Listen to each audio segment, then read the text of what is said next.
हैदराबाद के विलय पर कि हैदराबाद का विलय भारतीय संघ में कैसे हुआ। देखिए, हैदराबाद की यदि हम बात करें तो हैदराबाद एक ऐसी देसी रियासत था जो कि उस समय भारत की सबसे बड़ी देसी रियासत था और सबसे पुरानी भी देसी रियासत हुआ करता था। और पुराने हैदराबाद के जो कुछ हिस्से थे वो आज के महाराष्ट्र और कर्नाटक और बाकी के आंध्र प्रदेश में हैं। यानी कुल मिलाकर ये एक ऐसा हिस्सा था, जो मैंने आपको मैप दिखाया था उसके अंदर आपने देखा होगा कि इसके हिस्से महाराष्ट्र, कर्नाटक और आंध्र प्रदेश के अंदर हैं। और हैदराबाद का जो शासक हुआ करता था, उस शासक का नाम, उस शासक को निज़ाम कहा जाता था। और निज़ाम दुनिया का जो सबसे दौलतमंद लोग थे उन दौलतमंद लोगों में शामिल था। तो निज़ाम हैदराबाद का जो देसी रियासत का शासक था। अब इतनी बड़ी देसी रियासत को यदि भारत के संग में मिलाना है, भारत में विलय करना है, तो इसके लिए नैतिक रूप से ये बहुत नैतिक बात बनती है कि भाई निज़ाम की सहमति लेना बहुत ज़रूरी है।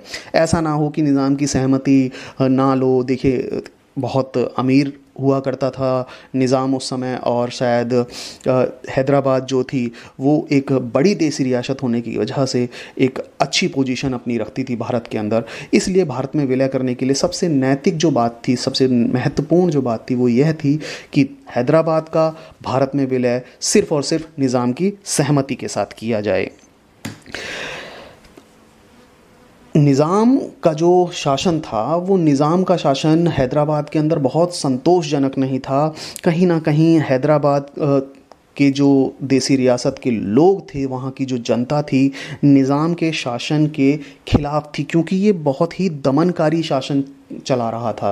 निज़ाम का जो शासन चलाने का तरीका था वो दमनकारी था, बहुत अच्छा तरीका नहीं था, जिसकी वजह से तेलंगाना के जो किसान थे वो निज़ाम के दमनकारी शासन के खिलाफ़ खड़े हो गए और उससे ख़ास तौर पे बड़े दुखी थे।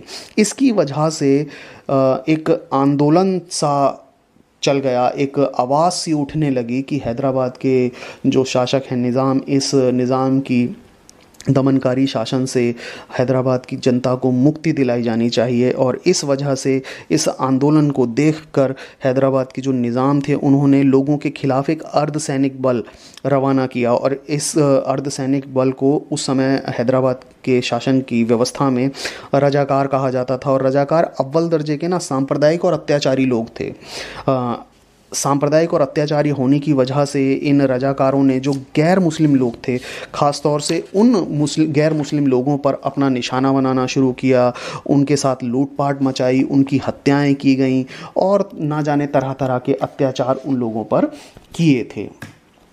और जब जनता का ये आंदोलन बहुत तेज़ हो गया और जनता ने जब मांग करी, तो भारत सरकार ने इस हैदराबाद की समस्या पर अपना हस्तक्षेप किया और सितंबर 1948 में निज़ाम की सेना, जिसे कि रजाकार कहा जाता है, उस सेना को नियंत्रित कर लिया गया और हैदराबाद को अंततः भारतीय संघ में शामिल कर लिया गया। तो हैदराबाद का जो विलय था वो इतना आसान नहीं रहा, क्योंकि यहाँ निज़ाम का शासन चल रहा था। निज़ाम का शासन बहुत दमनकारी था और उसने वहाँ की जनता के आंदोलन को, वहाँ की जनता की आवाज़ को दबाने के लिए अपने रजाकारों का, अपनी सेना का भी साथ लिया। हालांकि भारत की जब सरकार ने हस्तक्षेप किया तो अंततः 1948 के सितंबर माह में भारतीय संघ के अंदर हैदराबाद का विलय हो गया।